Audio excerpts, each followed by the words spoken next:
Welcome to the channel. Today I have Stephen Seidel here with me from the Seidel Agency, a marketing and PR firm based out of Central Kentucky, works with companies all over the US. Stephen, thank you so much for being here with me today. Thank you. I appreciate you having me on here, brother. Thanks so much, Daniel. I know we've been chatting a little bit and you're crushing it from the CFO standpoint. So when we can have somebody who knows the numbers, partner it with the analytics and the creative from a marketing perspective or PR, it's a lightning in the bottle. Absolutely. I love that. Stephen, as we dive in, I want to talk about, marketing and PR, public relations, earned media, and all of that. I guess I'll just start off with a straightforward question. When a company is focusing on growth in their business, let's start the conversation off with this question. What's more valuable for a growing business? Spending $10,000 on ads or being featured in a major publication that doesn't cost anything? That's a great question. So it all comes back into what are your goals, right? So are you looking to build a solid reputation where you can put yourself in a position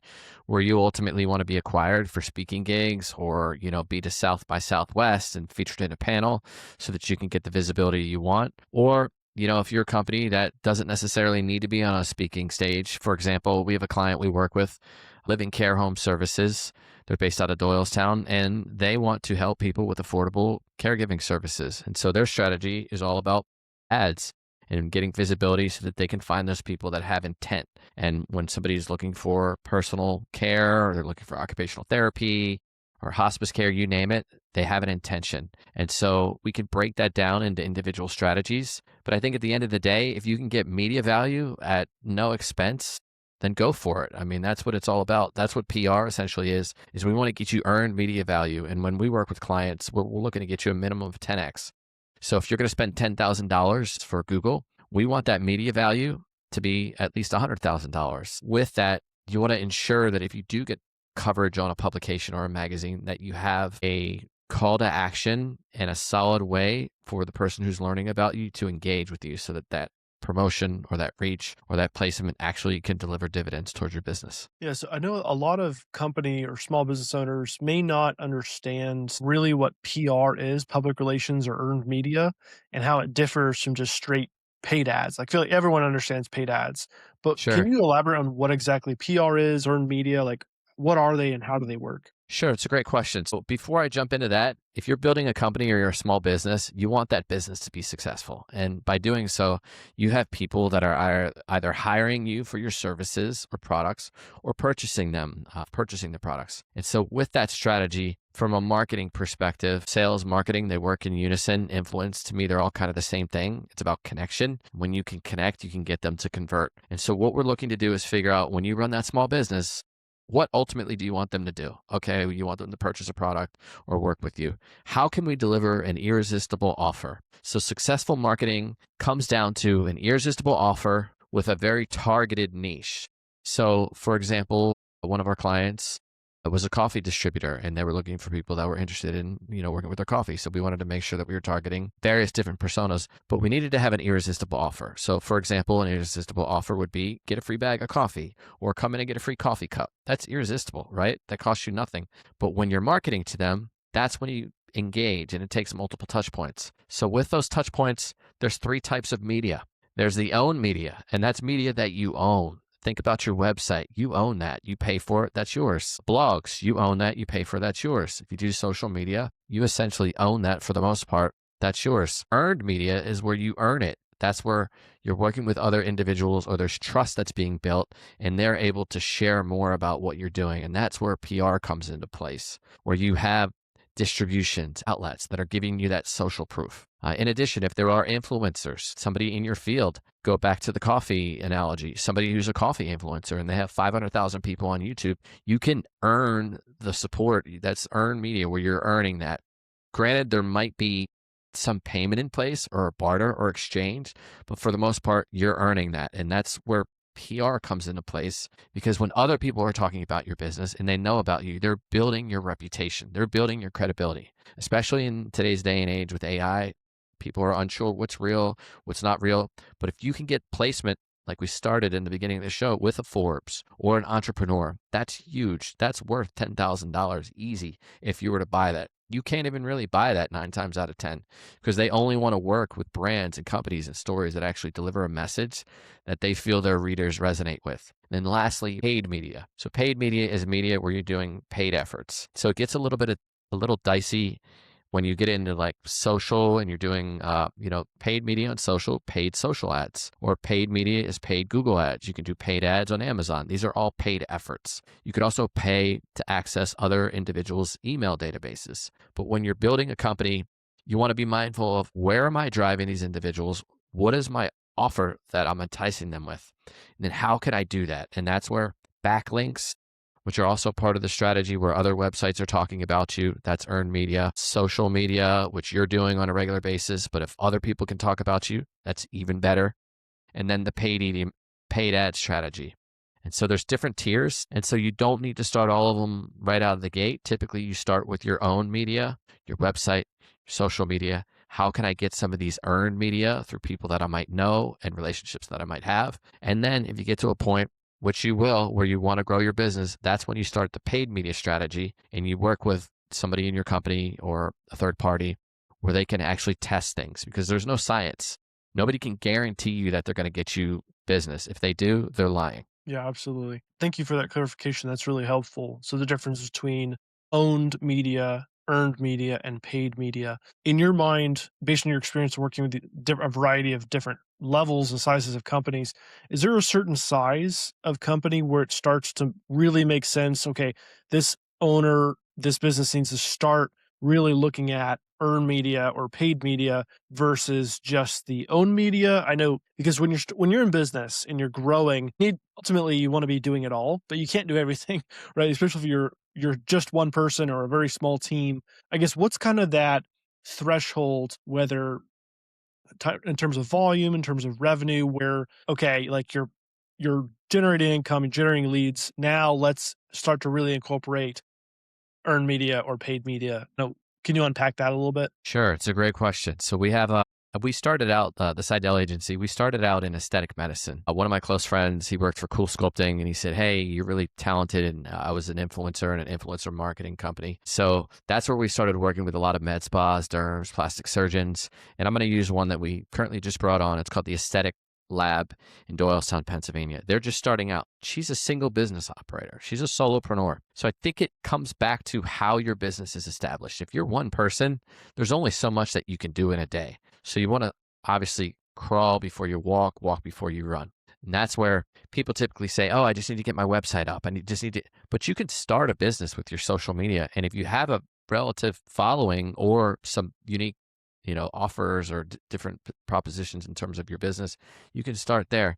But typically I would start there's a really great blog from Kevin Kelly called 1000 Fans. And you want to start one to one. Because too often what we tell business owners is you want to start with your mission. Why are you doing what you're doing? Because that's going to indicate everything that you're doing, your core values, your beliefs, your strategies. Then you're going to move into your messaging. And then once you get that messaging tailored, you might be in Koreatown and work with different people, or maybe you're out in the boondocks and you target more, people that are country folks. But first you start with your mission, why it is that what you're doing, because that's obviously one of the most important reasons. If you're in it for the money, I would say stop now. Ideally, it's, a passion project that could potentially come to fruition or a unique positioning where you have skill sets, you have passion, and it's something that you're really committed towards growing. And then you have the mission, messaging, and then finally we're going to get into that media component. And that's where we want to start by tailoring your message and making sure that it works. And that's where it's that own media.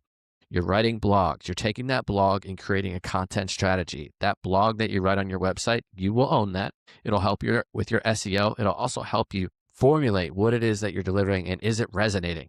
And I know a lot of people are throwing it in ChatGPT and saying, "Hey, give me a blog." But I'd urge you to do it yourself so that you can actually experience that, figure out how it resonates, and learn how to write and find your tone of voice and your style. Otherwise, you're going to be like everybody else. So starting with this content strategy of own media, your blog, you're going to break that blog into social media content. How can you share who you are and be authentic so people can know, like, and trust you? And we need to see you. We need to hear why you're doing it. And then as you're doing that, then start figuring out, what does my community look like? Who am I surrounded with? Who are people that could potentially help me? And it could be a partnership. We typically work from a place where we want charitable components. So if I ask that my business owners have a way that they can invest in a charity or they give back so that people want to vote with their dollar and work with you. If I know that you're running a company and you donate 10% to Red Cross or the Big Brother, Little Brother, or something like that, then I'm more inclined to know A, he's doing good, B, he's a hardworking man, and C, he's very particular about his business. So starting from that own media perspective, once you do that, start looking around for individuals that could potentially help you from a PR perspective. I have a lead gen form if your listeners are interested. If they go to the seidelagency.com/media, maybe put it in the show notes. But there's 4 platforms where there are people who are journalists that are looking for experts in your field. And so this helps you continue to tailor what is that messaging? Is it resonating? Are people finding out about my business? And is my offer legit that people really want it? And once you figure that out, then yeah, go ahead and start turning on the keys for the paid media. Either doing, and you can test it as well. You can test a little bit of money around social media and Instagram or Facebook, but usually it's not necessarily the best strategy because you're elevating it. You're going to get a couple likes. It's going to be all vanity driven. It's not necessarily going to be conversion driven. And you're going to want conversions where you're nurturing individuals and you're figuring out what's resonating with them. And that's where the owned piece comes in, so that the mission, the messaging, and then the media, you're learning more about how to tailor that message and be authentic and what's really working. And what do you stand for? What values are you willing to put out front as the leader of your organization? And then lastly, you're going to get into the paid media with the expectation that you can build a movement. And that's where when you stand for something and your business is built around solid foundation and structure, people are going to be willing to work with you and hopefully invest in your services or products. That makes perfect sense. I know for companies that are, let's say, making more than $2 million in annual revenue, they're probably at a place where they should definitely be focusing on all three, firing in all cylinders. Whereas a startup or solopreneur, you're doing everything by yourself. So that own media, like you just said, is the right place to start and build from there. So for the more established companies that have a marketing budget and they're really looking to continue to grow their revenue and profitability, what does PR do that traditional marketing or general advertising simply just can't? Sure. So that's a great question. And I know you asked about different companies and you said 1 to 2 million. That's correct. I think 500,000 to a million, it all kind of breaks down to where your budget's at. But if you're going to marketing, and you want to make sure that you at least have $3,000 to $5,000 for per month. That's going to come out to about $60,000 a year. So if you're making $100,000 or $200,000, that's not possible. And so that's where you're being smart with your earned own media and making some of these really smart choices. When it comes to a public relations, we call it at my company purpose relations, because we want to make sure that we're purposeful. We also want to make sure that we are aligned with good causes. At the end of the day, what we look to do, and most business owners try to do this for their company as well, is to create a win-win, right? When you invest in my services or my product or my company, you're going to get a benefit from it. I'm also going to get a benefit from it because I'm most likely for profit. But we want to take that a step further. How can we engage the community to make sure that the community is also being served as well? And that's where we look to focus on a win-win-win. And the best way that we know to do that is through our purpose relations, where I talk a lot about as connection as currency. It all comes down to trust. Do they trust you? And the way to build trust is by being authentic. It's by being transparent. It's by leveraging who you are, your mission. But when you can work with established organizations and get yourself on bigger stages, like the local TV channel, there's something called trend jacking, which is something that a lot of people are into now, where if something comes up in the news and you're an expert in that field, we have a client, it's called First Cap Care. They do concierge telehealth. So there's been a growing trend to get away from some of the healthcare and the long wait times, and you can't book it, and you can't see your doctors, you can't text them. So when there's certain things that he could speak towards, they can go on TV and they share their expertise and they help people. At the end of the day, we want to help individuals. We want to give them value. The more value that we bring them, the more apt that they're going to be able to trust us. And the number one way to do that is by sharing your story. And to do that, ideally, we see you, we hear you, we know who you are. And that's where in the age of AI, when there's a lot of written text, it's tough to distinguish now and people are questionable. But if I see you on NBC, ABC, or any of these number of major affiliations, then I know that you're the real deal. Otherwise, they wouldn't have put you on there. Now, sometimes there's some loopholes and things like that, but that's where PR brings you the credibility you deserve. I'll give you one quick example. We had a friend who he was an actor. He's a friend of mine, and his wife was starting a location. She was a chef, and she started it's called Noodle Lane in Park Slope, New York. She's just starting out, and she didn't want to share who she was. She just wanted to share, hey, we make amazing noodles. We have Dan Dan noodles. It's Michelin grade. But for us, that didn't work. We really needed to know the founder, their story. Why did she do it? And when she told us that she used to make Chinese food with her mom in the kitchen in China when she was a young girl, and then eventually came to the United States and pursued finance, but had always had this dream, the American dream, to make food. And then her son started to love the noodles, and she started to make it because her son loved it. That's her story. And that's where diving into her mission and the importance of her story and the narrative, people can relate to that because we're all trying to attain something. We all have dreams. That unlocked her story.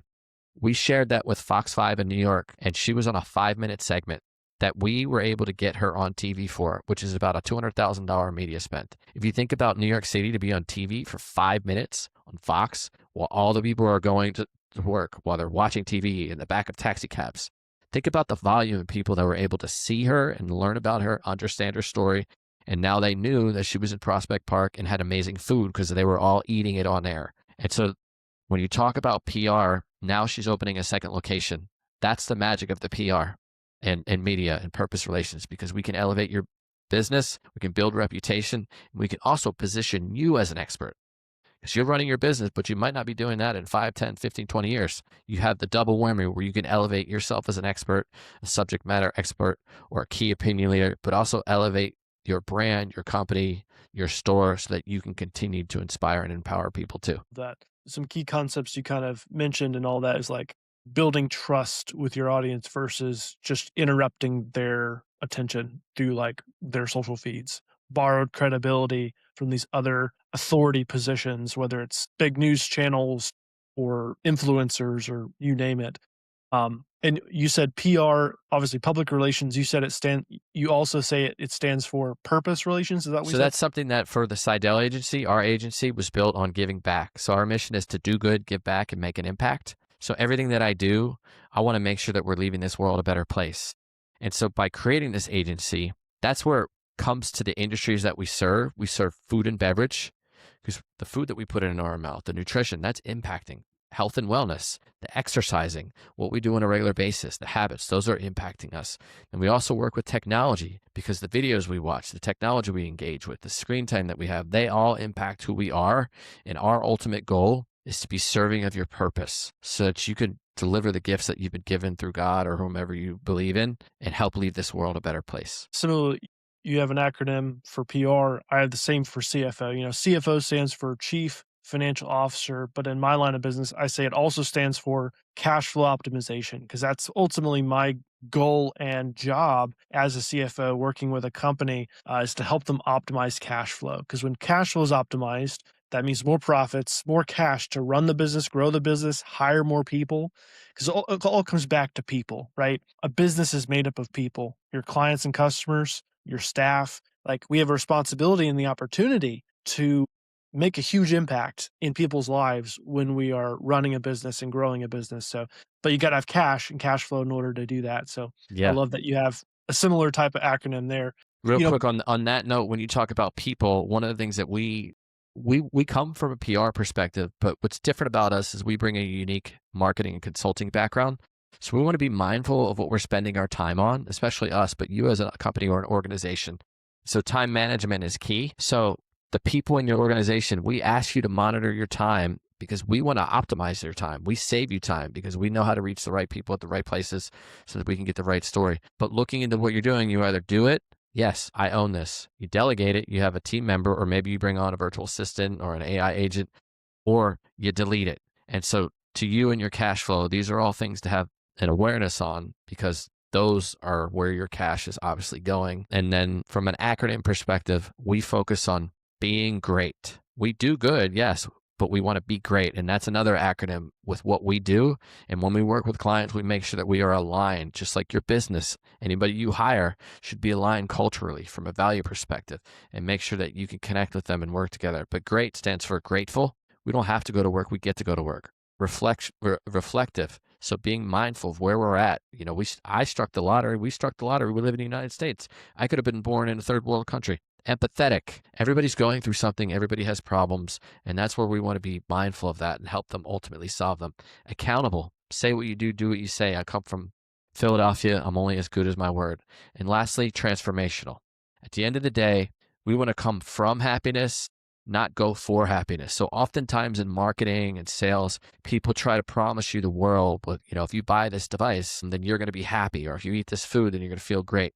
But we like to come from a position where you come from happiness, not for happiness. So if you're happy in the choices that you make and where you're at from, a day-to-day life, then whatever it is that you're engaging with, or your services or your product or your brand, hopefully will continue to elevate that and bring that synergy. So let's say for really large companies, PR is used as a growth strategy, but also I would imagine is kind of a reputation insurance policy in a way. Can you kind of talk about how PR helps with reputation management? Sure. Reputation management is huge. I'll give you an example of another client we've worked with, Seed Legals. It's a really great platform. I used to work with Anthony Rose. He was the man behind the BBC iPlayer.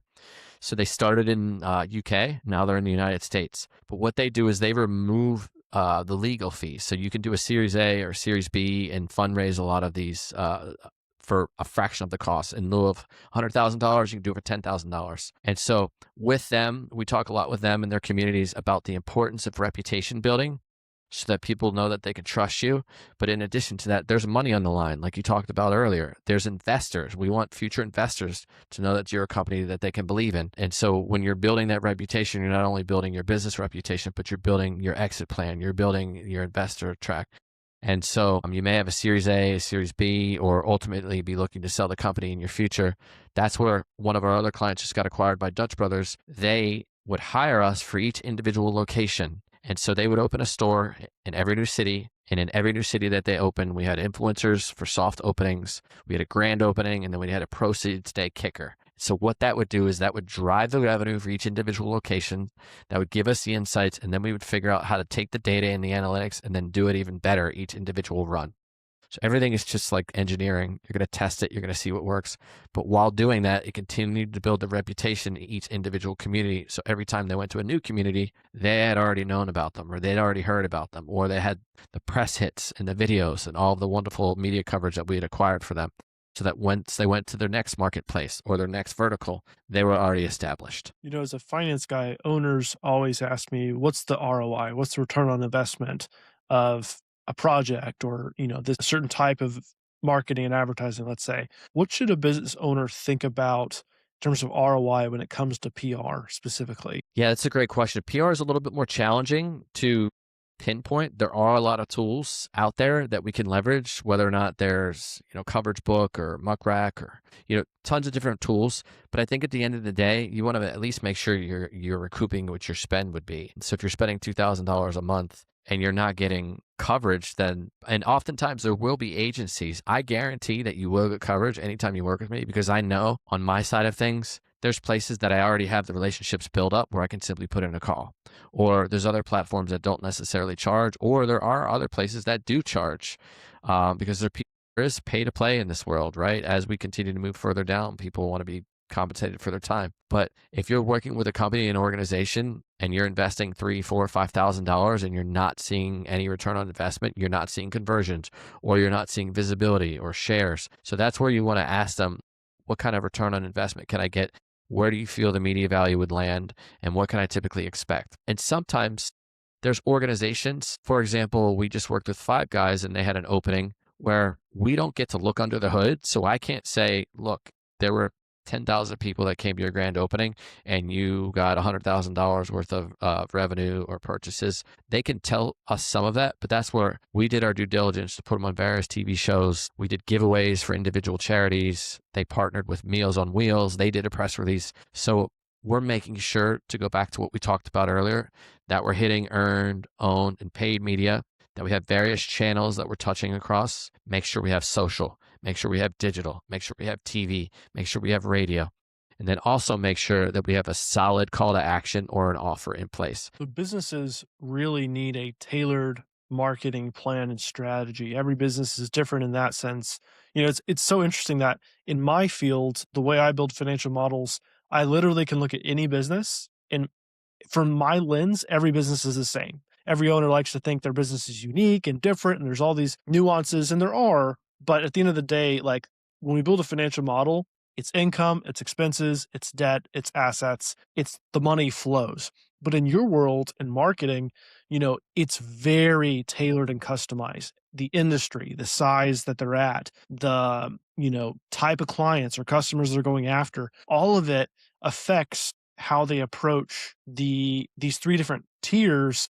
And then within those tiers of own, earned, and paid, you can go deep, and it can be very complex, and you figure out what works best for that business. What makes a press release worth covering? Like, what's the topic, and why do press releases get ignored if they do get ignored? So press releases is a component of PR, and it's changed, it's shifted. So if a press release gets pushed out, typically companies are starving for content now. So if it gets pushed out on the newswire, there's so many people that need to have content on their sites. So there's going to be tons of individuals like we do.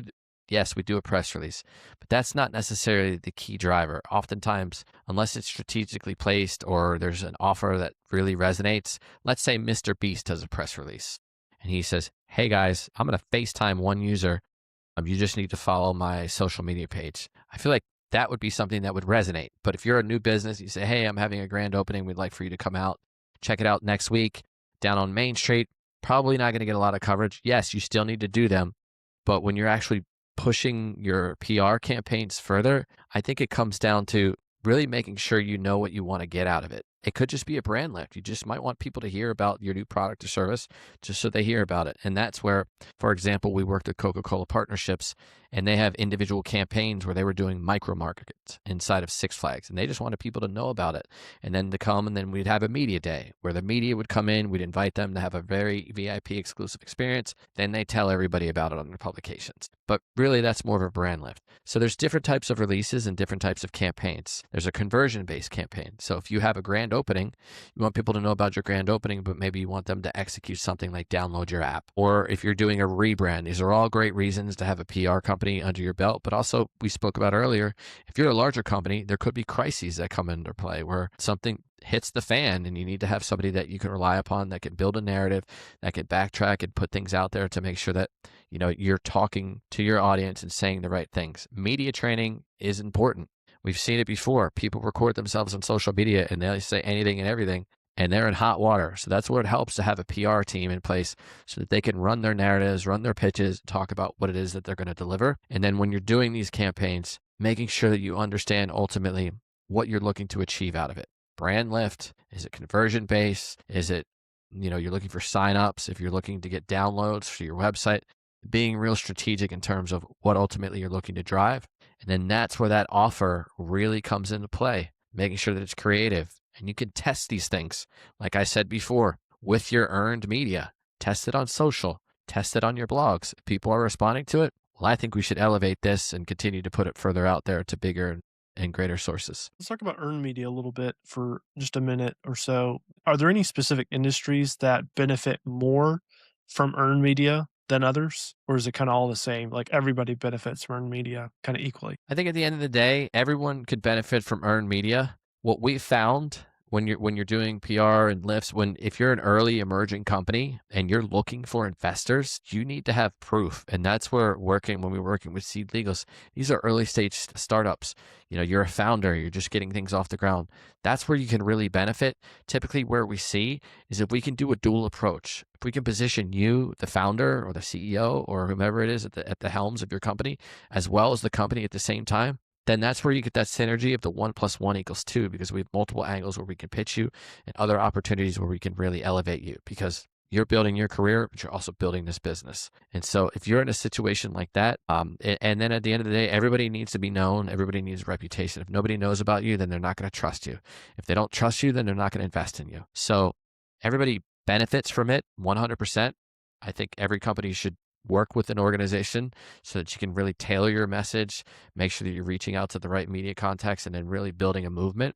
But I think when you're first starting out, granted, small business, maybe you don't have the resources in place, but as you get a little bit larger and get to a place where you can, then you may want to consider it. Makes perfect sense. I love that you mentioned the for startups and those companies looking to raise capital. I didn't even think about that. It makes perfect sense. If you're looking to raise capital, having a strong PR team behind you, I imagine would make a world of difference in getting your idea out to prospective investors.